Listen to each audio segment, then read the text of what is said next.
Hello dear student, welcome to Gurukul classes में धर्मेंद्र गोस्वामी। जैसा पता है कि हम यहाँ पे डिस्कस कर रहे हैं आपका लीगल एप्टीट्यूड या फिर लीगल स्टडीज से रिलेटेड इंपॉर्टेंट क्वेश्चन सीरीज को। और यहाँ जो भी आपको क्वेश्चन कराया जा रहा है सब चैप्टर वाइज चल रहे हैं, जिसमें हमारा ये चैप्टर अभी चल रहा है लॉ ऑफ प्रॉपर्टी से रिलेटेड क्वेश्चन को डिस्कस कर रहे हैं। एक और इसमें वीडियो आएगी लॉ ऑफ प्रॉपर्टी से, उसके बाद फिर हम आ जाएंगे लॉ ऑफ कॉन्ट्रैक्ट में, है ना। तो अभी क्या करते हैं, जो भी यहाँ पे क्वेश्चन है इसको पहले डिस्कस कर लेते हैं, फिर उसके बाद डिटेल में डिस्कस करेंगे और क्या क्या हमें डिस्कस करना है। देखिए आज का हमारा पहला क्वेश्चन क्या कह रहा है कि निम्नलिखित में से कौन सा मोचन पर अवरोध उदाहरण करता है। तो मेन शब्द क्या है यहाँ पे, मोचन पर अवरोध। तो मोचन पर अवरोध का उदाहरण है, तो मोचन पे अवरोध का उदाहरण क्या है, तो याद रखिएगा बंधक ग्रहीता का सदैव ही कब्जा होना। तो बंधक ग्रहीता का सदैव ही कब्जा होना जो है ये मोचन पर अवरोध का उदाहरण है। और इसीलिए हमारा ऑप्शन नंबर ए यहाँ पे राइट आंसर हो जाएगा। आपको याद रखना है कि मोचन पर अवरोध का उदाहरण क्या है, बंधक ग्रहीता का सदैव ही कब्जा होगा। अगर ऐसी ये कंडीशन है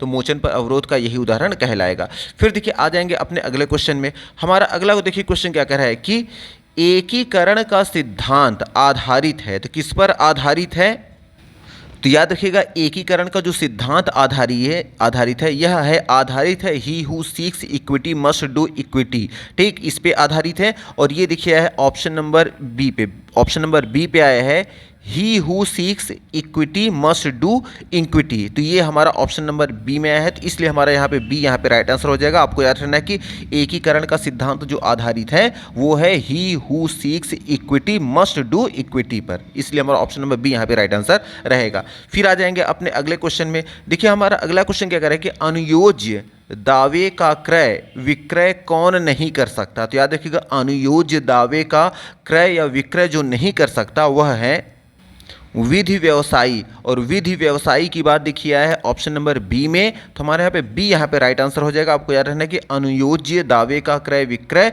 विधि व्यवसायी नहीं कर सकता। फिर देखिए आ जाएंगे अपने अगले क्वेश्चन में। हमारा अगला क्वेश्चन कह रहा है कि अनुयोजय या फिर अनियोज्य जो दावा नहीं है, अनुयोजय या फिर अनियोज्य जो दावा नहीं है वो कौन सा नहीं है। देखिए ऑप्शन ए में है बैंक में फिक्स डिपॉजिट करना, या फिर ऑप्शन बी में है आपका डिक्री, या फिर ऑप्शन सी में है उपर्युक्त दोनों। तो याद रखिएगा अनुयोज्य जो दावा नहीं है उपर्युक्त कोई भी नहीं, उपर्युक्त में से कोई भी नहीं क्या है, अनुयोज्य दावा नहीं है। इसलिए हमारा ऑप्शन नंबर यहाँ पे डी यहाँ पे राइट आंसर रहेगा। ठीक, फिर आ जाएंगे देखिए अपने अगले क्वेश्चन में। देखिए इसमें क्या आया है, इसमें क्वेश्चन आया है कि सूची 1 से सूची 2 को हमें क्या करना है, आपस में मिलाना है। अब एक तरफ दिया है देखिए यहाँ पे नियम या सिद्धांत दिए गए हैं, और एक तरफ किस धारा में इसकी बात की गई वो धारा दिया गया है। तो देखिए पहला क्या है, शाश्वतता के विरुद्ध का नियम। ये विरुद्ध नियम जो है ये किस धारा में है, यह है धारा 14 में। तो देखिए धारा 14 सामने ही है, तो हमारा इससे मिला देंगे 1 से। सेकंड नंबर पे देखिए है निर्वाचन का सिद्धांत। तो निर्वाचन का सिद्धांत कहाँ पे है, किस धारा में, तो ये भी एग्जैक्टली धारा 35 में ही इसकी बात की गई है, तो ये भी एकदम सामने मिल गया। फिर भागिक पालन का जो सिद्धांत ये जो है ये कहाँ मिलता है, तो ये भी धारा 53 के क में मिलता है, ये भी बिल्कुल सही है। और फिर पट्टे की समाप्ति की नोटिस का जो आया है ये भी हमारा क्या है, धारा क्या है 106। वैसे जो इसमें जो ऑप्शन दिया गया है 106 जो दिया गया है, अगर इसको इस बुक्स के अकॉर्डिंग तो इसी को बताया गया है, बट अगर आप नेट पे सर्च करेंगे तो धारा याद रखिएगा धारा 111 में, याद रखिएगा धारा 111 में, याद रखिएगा इसमें पट्टे से समाप्ति की याद रखिएगा इसमें बताया गया है कि धारा 111 में किसी भी पट्टे के समाप्ति होने के आधार पर वर्णन करती है यह जो धारा है। तो धारा 111 है यहाँ पे होना चाहिए था, लेकिन यहाँ पे 106 दे दिया गया है। तो फिलहाल इसको हम चाहे तो क्या करें, क्रॉस कर देंगे, लेकिन इसको आप चाहे तो चेक कर लीजिएगा। पट्टे की समाप्ति की जो नोटिस है इसमें बुक्स में बताया गया है जो 106, लेकिन अगर नेट पर आप सर्च करते हैं तो पट्टे की समाप्ति से रिलेटेड जो धारा है वो धारा 111 है, जो किसी भी पट्टे की समाप्ति होने के आधार का वर्णन करती है। तो हम फिलहाल 111 मान के चलेंगे। ठीक, ये आप याद रखिएगा। तो इस आधार पे अगर हम देखें तो अगर देखें 3 हमारे सही हैं, ये हमारा रॉन्ग हो गया था, बट इसको हमने सही कर लिया है। अब इसके अकॉर्डिंग अगर हम मान लें कि कौन सा हमारा ऑप्शन सही है, तो देखिए option A B C D यहाँ पे देखिए कूट वर्ड दिया गया है, तो इन सभी को अगर हम मैच कराएं ऑप्शन नंबर बी हमारा यहाँ पे राइट आंसर हो जाएगा, क्योंकि ए को 1 से मिलाया गया है, बी को बी से सेकंड से मिलाया गया है, सी को मिलाया गया है 3 से, और डी को हमने 4 से मिलाया है। बट 4 का अनफॉर्चुनेटली हमारा जो ऑप्शन था मे बी ये शायद गलत था, तो इसका सही आंसर क्या होना चाहिए, धारा 111 होना चाहिए था। तो इसको हम सही कर लेंगे। ठीक, तो हमारे यहाँ पे बी यहाँ पे राइट आंसर हो जाएगा। फिर आ जाएंगे अपने अगले क्वेश्चन में। देखिए हमारा अगला क्वेश्चन क्या कह रहा है कि थोड़ा ध्यान से हम पढ़ेंगे इसको। देखिए क्वेश्चन क्या कह रहा है कि एक व्यक्ति एक संपत्ति से ए बी सी को दान करता है। अब कह रहे हैं उस संपत्ति में प्रत्येक को 1/3 हिस्सा प्राप्त होता है। अब होता है और कहें ए दान स्वीकार नहीं करता, तो इस कंडीशन में क्या माना जाएगा। फिर से क्वेश्चन को समझ लीजिए। क्वेश्चन कह रहा है कि एक व्यक्ति एक संपत्ति से ए बी सी तीनों को ही दान करता है। अब कह रहे हैं उस संपत्ति में प्रत्येक को 1/3 हिस्सा प्राप्त हो। अब ये प्राप्त होता है, अब ये प्राप्त हो ऐसा वो मानता है, लेकिन यहाँ पे क्या बोलता है कि ए दान स्वीकार नहीं करता, ए दान लेने से ही मना कर देता, ए स्वीकार ही नहीं करता है। तो अब इस कंडीशन में क्या माना जाएगा, क्या ए कंडीशन जो है पूर्ण दान शून्य हो जाएगा, या फिर ए के हिस्से का दान शून्य होगा, शेष दान वैध रहेगा, या फिर ऑप्शन सी संपूर्ण दान अवैध होगा क्योंकि दान एक ही संपत्ति का है, या फिर उपयुक्त सभी असत्य हैं। तो याद रखिएगा ऐसी कंडीशन होने पर ए के हिस्से का दान शून्य होगा और शेष दान जो होगा वो दान वैध माना जाएगा। इसलिए हमारा ऑप्शन नंबर जो बी यहाँ पे रहेगा, बी हमारा यहाँ पे राइट आंसर हो जाएगा। तो आपको याद रखना है कि एक व्यक्ति एक संपत्ति से ए बी सी को दान अगर करता है और उस संपत्ति में 1/3 भाग सभी को देने के लिए वो सोचता है, लेकिन किसी वजह से ए दान लेने से मना कर देता है, अगर ऐसी कंडीशन होती है तो ए के हिस्से का दान शून्य होगा और शेष दान वैध माना जाएगा। इसलिए हमारा ऑप्शन नंबर बी यहाँ पे राइट आंसर रहेगा। अब आ जाएंगे अपने अगले क्वेश्चन में। देखिए हमारा अगला क्वेश्चन क्या कह रहा है कि बी को ए 1 लाख रुपए बी की अनुमति से अपना यह अधिकार सुरक्षित रखते हुए देता है कि वह उस 1 लाख रुपए में से 10,000 रुपये जब चाहे वापस ले लेगा। तो इस कंडीशन में हम क्या मानेंगे। फिर से क्वेश्चन को पढ़ लेंगे। क्वेश्चन कह रहा है कि ए नाम के व्यक्ति को बी नाम के व्यक्ति को ए नाम का व्यक्ति 1 लाख रुपए देता है, ठीक। अब बी की अनुमति से, इस बात पे जब देते समय वो इस बात के लिए वो कहलवा लेता है इस अनुमति से कि अपना यह अधिकार वो सुरक्षित रखते हुए ए रखता है। क्या कहता है कि जब उसको पैसे दे रहा था ए नामक व्यक्ति, जब बी नाम के व्यक्ति को पैसा दे रहा था तो बी नामक व्यक्ति से उसने यह बात कह ली थी कि जब उसका मन करेगा उस अमाउंट में से 10,000 रुपये वो ले लेगा, ठीक। अब ये कह रहा है कि ये कह रहा है कि तो इस कंडीशन में हम क्या मानेंगे। ऑप्शन ए कह रहा है कि संपूर्ण दान अवैध होगा, या फिर संपूर्ण दान वैध होगा, या फिर ये कह रहा है कि 90,000 रुपये के बारे में जो दान है वो वैध होगा और 10,000 रुपये के बारे में शून्य होगा, या फिर उपयुक्त सभी असत्य हैं। तो याद रखिएगा अगर कभी ऐसी कंडीशन आती है कि एक व्यक्ति दूसरे व्यक्ति को पैसा देता है 1 लाख रुपए और कहता है कि देखो जब मेरा मन करेगा तो 10,000 रुपये मैं आपसे इसको ले लूँगा, इसको सुरक्षित रखना, बाकी जो भी करना है कर लो। तो इस कंडीशन में याद रखिएगा जो 1 लाख में से 10,000 रुपये चूँकि वो वापस मांगने के लिए बोला है कि इसको मेरा बचा के रखना, तो वो जो 10,000 रुपये वो वापस लेने की बात कर रहा है वो 10,000 रुपये जो होगा शून्य माना जाएगा, बाकी जो 90,000 रुपये जो बच रहा है जो दिया गया है वो वैध माना जाएगा, ठीक। और यहाँ पे देखिए यह ऑप्शन है ऑप्शन नंबर सी में कि 90,000 रुपए के बारे में दान वैध होगा और कह रहा है कि 10,000 रुपए के बारे में दान शून्य की कैटेगरी में चला जाएगा। इसलिए हमारा ऑप्शन नंबर सी यहाँ पे राइट आंसर हो जाएगा। अब आ जाएंगे अपने अगले क्वेश्चन में। देखिए हमारा अगला क्वेश्चन क्या कह रहा है कि सर्वस्व आदाता कहलाता है। तो सर्वस्व आदाता कौन कहलाता है। देखिए ऑप्शन ए में है जिसको संपूर्ण संपत्ति सारे भारों व ऋणों सहित दान दी गई हो, या फिर ऐसा व्यक्ति जिसे सिर्फ दान के लिए संपत्ति दी गई हो जैसे कि मंदिर, या फिर ऑप्शन सी ऐसा व्यक्ति जो दानदाता को न जानता हो और दान को स्वीकार कर ले, या फिर उपयुक्त में से कोई भी नहीं। तो याद रखिएगा सर्वस्व आदाता जो कहलाता है वह कहलाता है वह व्यक्ति जिसको संपूर्ण संपत्ति सारे भारों व ऋणों सहित दान में दी गई हो, ऐसे व्यक्ति को हम बोलते हैं सर्वस्व आदाता। सर्वस्व आदाता किसे कहेंगे। सर्वस्व आदाता वह कहलाता है कि जो एक ऐसा व्यक्ति जिसको संपूर्ण संपत्ति सारे भारों व ऋणों सहित दान दी गई हो उसे हम बोलते हैं सर्वस्व आदाता, ठीक। इसलिए हमारा ऑप्शन नंबर ए यहाँ पे राइट आंसर हो जाएगा। अब आ जाएंगे अपने अगले क्वेश्चन में। हमारा अगला क्वेश्चन कह रहा है कि यदि दान पात्र का रजिस्ट्रेशन नहीं हुआ हो तो हम क्या मानेंगे इसे। क्या दान शून्य होगा, या फिर उसको वापस लिया जा सकेगा, या फिर अवैध होगा, या फिर न शून्य होगा और न ही वापस लिया जा सकेगा। तो याद रखिएगा यदि दान पात्र का रजिस्ट्रेशन नहीं हुआ है तो वह अवैध होगा, और अवैध की बात देखिए है ऑप्शन नंबर सी में। तो हमारे यहाँ पे सी यहाँ पे राइट आंसर हो जाएगा। अब आ जाएंगे अपने अगले क्वेश्चन में। देखिए हमारा अगला क्वेश्चन कह रहा है कि जिस दान में वर्तमान व भावी दोनों संपत्ति समाविष्ट हो तो ऐसा दान क्या कहलाएगा, या ऐसी दान को हम किस कैटेगरी में रखेंगे। एक बार क्वेश्चन को फिर सुन लीजिए। क्वेश्चन कह रहा है कि जिस दान में वर्तमान व भावी दोनों संपत्ति समाविष्ट हो तो ऐसा दान हम क्या मानेंगे।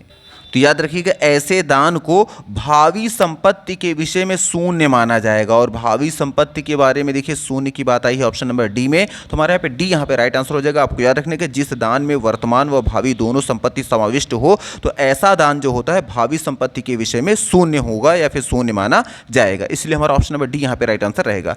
अब आ जाएंगे अपने अगले क्वेश्चन में। देखिए हमारा अगला क्वेश्चन क्या करे कि शाश्वतता नियम के तहत अंतरण निम्न में से किस दशा में लागू नहीं होंगे। ऑप्शन देखिए आया है लोकहित के अंतरण में, या फिर ऑप्शन बी वाणिज्य के अंतरण में, या फिर ऑप्शन सी धर्म हित के अंतरण में, या फिर ऑप्शन डी उपयुक्त सभी पर। तो याद रखिएगा शाश्वत नियम के तहत अंतरण कह रहा है क्वेश्चन कि निम्न में से किस दशा में लागू नहीं होंगे। तो जिस दशा में नहीं लागू होंगे ये होगा लोकहित के अंतरण पर भी लागू नहीं होंगे, वाणिज्य के अंतरण में भी लागू नहीं होंगे, और धर्म हित के अंतरण पर भी लागू नहीं होंगे। इसलिए हमारा ऑप्शन नंबर जो डी हो गया उपरोक्त सभी पर लागू नहीं होंगे। हमारा ऑप्शन नंबर डी यहाँ पे राइट आंसर हो जाएगा। अब आ जाएंगे अपने अगले क्वेश्चन में। हमारा अगला क्वेश्चन क्या कह रहा है कि क्रम बंधन का तात्पर्य। तो क्रम बंधन जो होता है इसका क्या मतलब होता है, इसका क्या अर्थ होता है।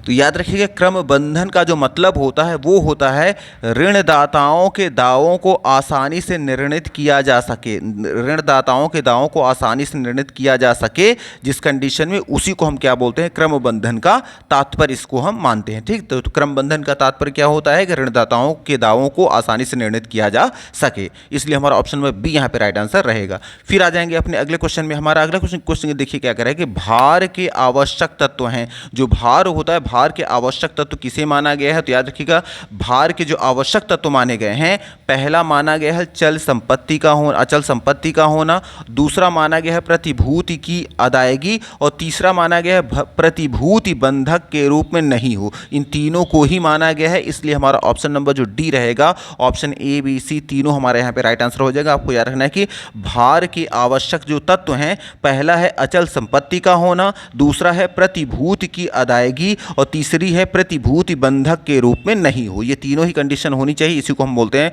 भार के आवश्यक तत्व, इसलिए हमारा ऑप्शन नंबर डी यहाँ पे राइट आंसर हो जाएगा। फिर आ जाएंगे देखिए अपने अगले क्वेश्चन में। हमारा अगला क्वेश्चन देखिए क्या कह रहा है कि भारत का सृजन किन प्रकारों से हो सकता है। तो भारत का जो सृजन हो सकता है वो किन प्रकारों से हो सकता है। देखिए ऑप्शन ए में है पक्षकारों के सहयोग द्वारा, या फिर ऑप्शन बी में है पक्षकारों के कार्यों द्वारा, या फिर ऑप्शन सी में है विधि की प्रक्रिया द्वारा, या फिर ऑप्शन डी इनमें से कोई भी नहीं।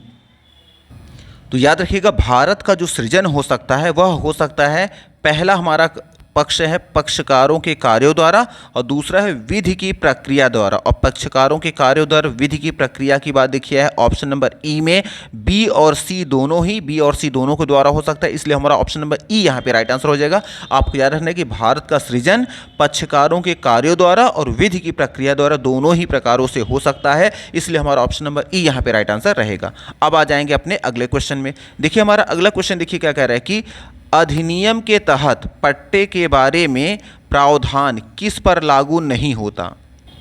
तो याद रखिएगा अधिनियम के तहत पट्टे के बारे में जो प्रावधान जिस पर नहीं लागू होता, पहला वो है खेती संबंधी भूमि पर, और दूसरा है किराया नियंत्रण के संबंध में जो पट्टे पर हो, जो पट्टा हो। ये दोनों ही कंडीशन है, दोनों ही प्रावधानों पर याद रखिएगा इस पर लागू नहीं होता। तो अधिनियम के तहत कह रहा था, अधिनियम के तहत पट्टे के बारे में प्रावधान किस पर लागू नहीं होता। तो प्रावधान जिस पर लागू नहीं होता, पहला है खेती से संबंधित भूमि पर, और दूसरा क्या है किराया नियंत्रण के संबंध में जो पट्टा हो। इन दोनों पे ही लागू नहीं होता, इसलिए हमारा ऑप्शन नंबर जो सी होगा ना, उपयुक्त दोनों हमारे यहाँ पे राइट आंसर हो जाएगा। आपको याद रखना है कि अधिनियम के तहत पट्टे के बारे में प्रावधान किस पर लागू नहीं होता, पहला खेती संबंधी भूमि पर, और दूसरा किराया नियंत्रण के संबंध में जो पट्टा हो। इन दोनों पर लागू नहीं होता, इसलिए हमारा ऑप्शन नंबर सी यहाँ पे राइट आंसर रहेगा।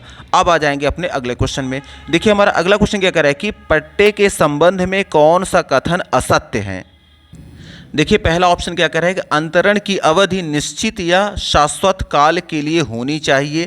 तो ये बिल्कुल हमारा ऑप्शन क्या है, सही है कि जो भी अंतरण की विधि जो होती है, जो भी आप ट्रांसफ़र करते हैं, पट्टा दिया जाता है, वो निश्चित समय के लिए दिया जाता है। 10 साल, 15 साल, 20 साल, 50 साल, जो भी उसका वो बॉन्ड होता है, ठीक, उसके अनुसार किया जाता है। तो ये ऑप्शन बिल्कुल सही है। फिर ऑप्शन कह रहा है कि पट्टा स्वयं को भी दिया जा सकता है। तो देखिए पट्टा स्वयं को नहीं दिया जाता। अगर खुद को ही पट्टा देना था तो फिर ये सारा प्रोसेस ही बेकार हो जाएगा, है ना। तो स्वयं पट्टा स्वयं को नहीं दिया जाता बल्कि किसी और को दिया जाता है। और कह रहा था कौन सा असत्य है कथन, तो बस यही हमारा असत्य ऑप्शन है कि पट्टा स्वयं को नहीं दिया जा सकता, और ये कह रहा है स्वयं को दिया जा सकता है, इसलिए हमारा ये ऑप्शन गलत है और इसी वजह से इसको हम मान लेंगे, हमारा ये आंसर हो जाएगा। फिर देखिए ऑप्शन अदर को देख लेते, पट्टे का अंतरण प्रतिफल के लिए होना चाहिए, ये भी ऑप्शन सही है। और पट्टेदार द्वारा स्वीकृति प्रदान की जानी चाहिए, ये भी हमारा ऑप्शन क्या है, सही है। और जो सही नहीं है, पट्टा स्वयं को भी दिया जा सकता है, ये गलत है, बल्कि उस पट्टा स्वयं को नहीं दिया जा सकता। फिर आ जाएंगे देखिए अपने अगले क्वेश्चन में। हमारा अगला क्वेश्चन देखिए क्या कह रहे हैं कि बंधककर्ता पर किस स्थिति में अभिवृष्टि देने का दायित्व होगा। तो याद रखिएगा बंधककर्ता पर जिस स्थिति में अभिवृद्धि देने का दायित्व होगा वह कंडीशन स्थिति है, पहला तो है जहां संपत्ति में सुधार बंधकदार के व्यय पर हो, और दूसरा है जहां प्रतिभूति अपर्याप्तता को रोकने के लिए ली गई हो, और तीसरा है लोक सेवक या लोक अधिकारी की वैध आज्ञा के अधीन दी गई हो। ये तीनों ही कंडीशन क्या है, ये तीनों ही स्थितियां अभिवृद्धि में देने के दायित्व होगा, इसलिए हमारा ऑप्शन नंबर जो डी होगा यहाँ पे राइट आंसर हो जाएगा। तो आपको याद रखना है कि बंधककर्ता पर जिस स्थिति में अभिवृद्धि देने का दायित्व होगा वो पहला कंडीशन, पहला क्या है स्थिति, पहला है कि जहां संपत्ति में सुधार बंधकदार के व्यय पर हुआ हो, और दूसरा क्या है जहां प्रतिभूति अपर्याप्तता को रोकने के लिए ली गई हो, और तीसरा क्या है लोक सेवक या लोक अधिकारी की वैध आज्ञा के अधीन दी गई हो। ये तीनों ही कंडीशन है, इसलिए हमारा ऑप्शन नंबर डी यहाँ पे राइट आंसर हो जाएगा। फिर देखिए आ जाएंगे अपने अगले क्वेश्चन में। हमारा अगला देखिए क्वेश्चन कह रहा है कि प्रत्याशन का अधिकार किसको नहीं है।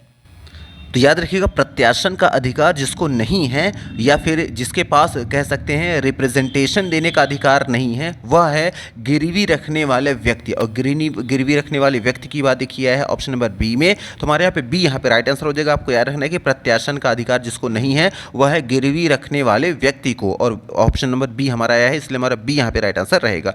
अब आ जाएंगे देखिए अपने अगले क्वेश्चन में। हमारा अगला क्वेश्चन और मे बी हमारा आज का लास्ट क्वेश्चन है। क्वेश्चन कह रहा है कि प्रत्याशन के बाद कौन सा प्रभाव पड़ेगा। तो याद रखिएगा प्रत्याशन के बाद जो प्रभाव पड़ेगा या फिर एक्रेडिटेशन के बाद जो इफेक्ट पड़ेगा, पहला तो ये रहेगा कि मोचन कराने के बावजूद भी हित प्राप्ति होगी, ये भी हमारा ऑप्शन, ये भी प्रभाव पड़ेगा। फिर क्या है दूसरा प्रभाव पड़ेगा पूर्वबंध का अधिकार मिलेगा, और तीसरा क्या है विक्रय का स्वतः ही अधिकार प्राप्त होता है, यह भी हमारा ऑप्शन रहेगा। इसलिए ऑप्शन नंबर जो डी होगा ना, उपरोक्त सभी हमारे क्या हो जाएंगे, आंसर सही हो जाएंगे। तो याद रखना है कि प्रत्याशन के बाद कौन सा प्रभाव पड़ेगा। तो पहला प्रभाव क्या पड़ेगा, मोचन कराने के बावजूद भी हित प्राप्ति होगी, और दूसरा प्रभाव क्या पड़ेगा, पूर्वबंध का अधिकार मिलेगा, और तीसरा क्या प्रभाव पड़ेगा, विक्रय का स्वतः ही अधिकार प्राप्त होता है। इसलिए हमारा ऑप्शन नंबर जो डी होगा यहाँ पे राइट आंसर हो जाएगा। तो मे भी यहाँ 1 बाय 1 सारे क्वेश्चन आपको समझ में आ गए होंगे। अगर सारी चीज समझ में आ रही है तो प्लीज वीडियो को लाइक करना, चैनल को सब्सक्राइब करना न भूलें। और thank you very much for watching this video. Thank you.